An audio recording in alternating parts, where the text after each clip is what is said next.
So mao kana Ana Marie, ha? Ang tinuod nga gugma modawat og mga kalisdanan, magmakananayon, no? Magampo sa Dios, ano na imong mag-istorya. Dunay panahon nga magkalisod mo, mag-away mo, pero inyo din ang sulbaron ngadto sa no, kalinaw. Tell me to calm down. Look all around us here. To my beloved partner Ana Marie, the person that I can relate when the life of mine is dry, and when that day makes me cry, for existence will make it bright, brighter than 1,000 rays.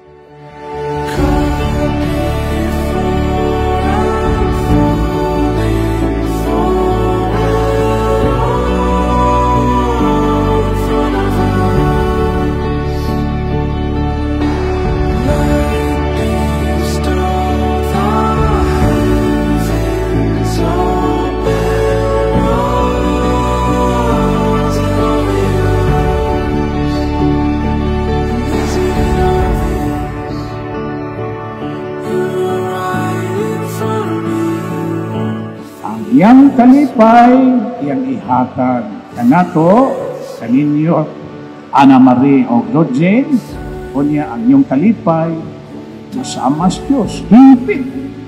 Ano na himpit? Ha? Dawat o unsay mga problema, no? Makanayon sa gugma. Ana Marie, nabaw, isulod kining singsing, imaan sa akong pahigugma, kung pag-unong kanino, sa ngalan sa Amahan, sa Anak, ug sa Espiritu Santo.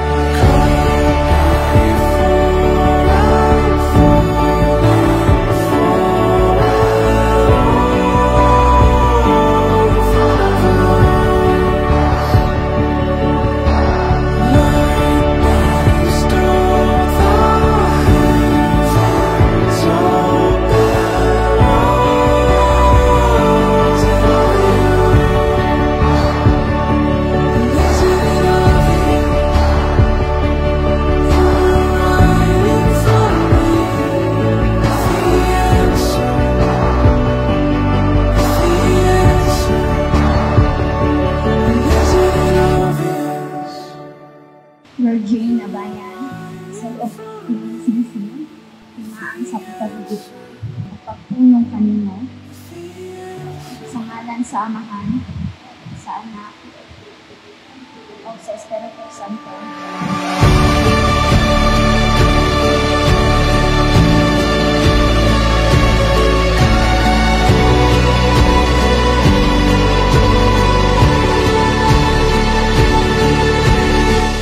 God bless us. We are about to start our journey.